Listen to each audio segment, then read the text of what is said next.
Hi friends, ഇന്ന് ഞാൻ വന്നിരിക്കുന്നത് ഒരു വഴുതനങ്ങ മോരുകറിയുമായിട്ടാണ്. നിങ്ങൾക്ക് എല്ലാവർക്കും വഴുതനങ്ങ ഇഷ്ടമാണോ?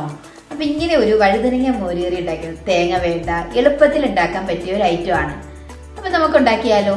നിങ്ങൾക്ക് വീഡിയോ ഇഷ്ടമായാൽ ഒന്ന് സബ്സ്ക്രൈബ് ചെയ്യണേ, കൂടെ ഒരു ലൈക്കും കൂടി. അപ്പം നമുക്ക് വീഡിയോയിലേക്ക് പോവാം. നമുക്ക് ബ്രിഞ്ചോൾ മോരുകറി ഉണ്ടാക്കാനായിട്ട് 3 ബ്രിഞ്ചോളാണ് ഞാൻ എടുത്തിരിക്കുന്നത്. അത് വട്ടത്തിൽ കട്ട് ചെയ്ത് എടുക്കുക. അതിൻ്റെ കൂടെ നമ്മളൊരു 3 പച്ചമുളകും എടുത്തിട്ടുണ്ട്. കുറച്ച് ഇഞ്ചിയും കട്ട് ചെയ്ത് മാറ്റി വയ്ക്കുക. ബ്രിഞ്ചോൾ മുളക് പൊടി, മഞ്ഞൾപ്പൊടി, ഉപ്പ് ഇതൊന്ന് മിക്സ് ചെയ്ത് ഒരു ഫ്രൈ പാനിൽ എണ്ണ ഒഴിച്ച് ഇത് നമുക്ക് ഇട്ട് കൊടുക്കാം. ഇതിന് വലിയ ടൈമൊന്നും ഇല്ല ഫ്രൈ ആവാനായിട്ട്. കുറച്ച് ടൈം മതി, ഒരുപാട് അങ്ങ് ഫ്രൈ ആവണ്ട, കുറച്ച് ഒന്ന് ഫ്രൈ ആക്കി എടുത്താൽ മതി.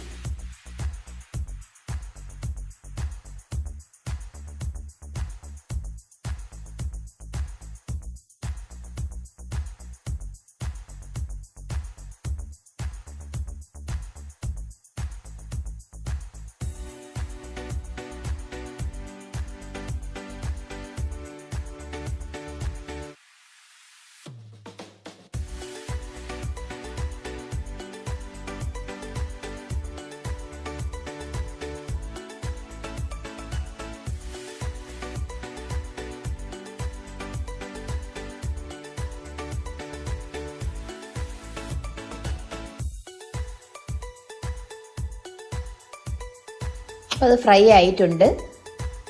നമുക്കത് ഒരു പ്ലേറ്റിലോട്ട് മാറ്റാം.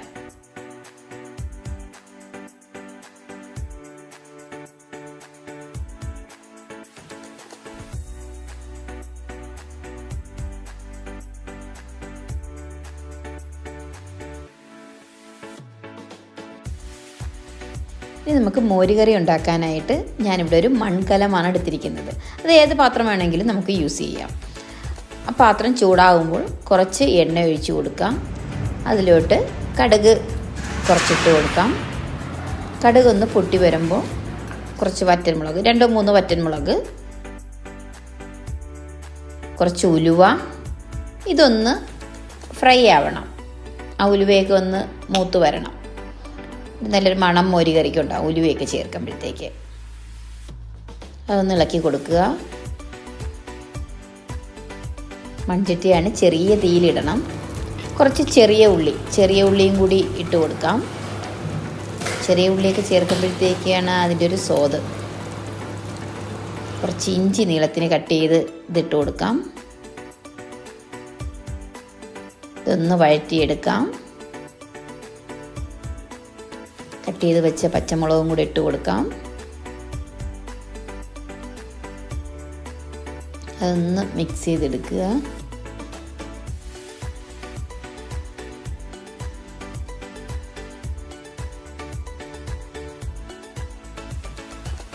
നമുക്ക് അരയ്ക്കൊന്നും വേണ്ട, പെട്ടെന്ന് ഉണ്ടാക്കിയെടുക്കാൻ പറ്റിയ ഒരു മോരുകറിയാണ്. തേങ്ങ അരച്ചൊന്നും എടുക്കേണ്ട ആവശ്യമില്ല.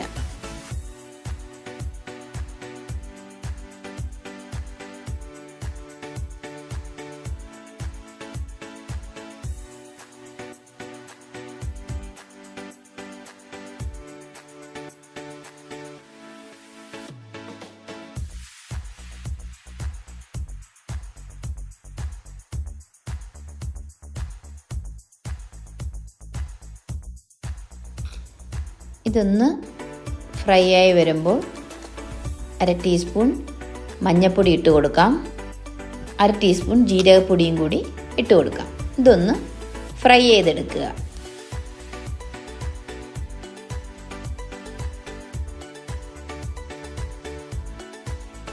ഫ്രൈ ആകുമ്പോൾ ഒരു 1/4 ഗ്ലാസ് വെള്ളം അതും കൂടി ഒഴിച്ച് ഒന്ന് തിളപ്പിക്കുക. ഈ ജീരകപ്പൊടിയുടെ ഫ്ലേവർ എല്ലാം കൂടി വരും. ആവശ്യത്തിനുള്ള ഉപ്പും കൂടി ഇട്ട് കൊടുക്കാം.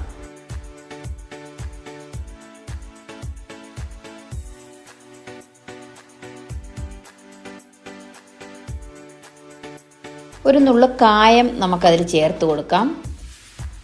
ഒരു കൂടി പോവരുത്, കുറച്ച് കായം നമുക്ക് ഇട്ട് കൊടുക്കാം. അല്ലെങ്കിൽ ചെറിയ കട്ടയായാലും മതി. ഞാൻ പൊടിയാണ് ചേർത്തിരിക്കുന്നത്. അതൊന്ന് ഇട്ട് മിക്സ് ചെയ്ത് കൊടുക്കാം. ഇനി നമ്മൾ തേങ്ങയല്ല ചേർത്തിരിക്കുന്നത്, തേങ്ങയുടെ പാലിൻ്റെ പൊടിയാണ്. തേങ്ങാപ്പാലിൻ്റെ പൊടി ഒരു ചെറിയ കപ്പ് തേങ്ങാപ്പാലിൻ്റെ പൊടി ചേർത്തിട്ടുണ്ട്.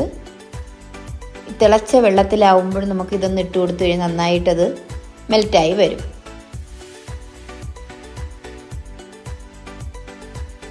അതൊന്ന് നന്നായിട്ട് മിക്സായിട്ട് തീ അങ്ങ് ഓഫ് ചെയ്യുക.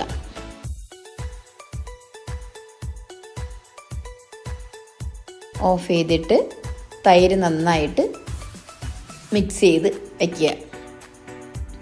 അത് കുറച്ച് ഒഴിക്കുക. ഞാനൊരു 250 ml തൈരാണ് എടുത്തിരിക്കുന്നത്. തീ ഓഫ് ചെയ്യാൻ മറന്നു പോകരുത്, അല്ലെങ്കിൽ ഇത് തിളച്ച് പോവും. നന്നായിട്ട് മിക്സ് ചെയ്ത് ആ കോക്കനട്ടും തൈരും ആ മസാലയായിട്ടൊക്കെ നന്നായിട്ട് യോജിപ്പിക്കുക.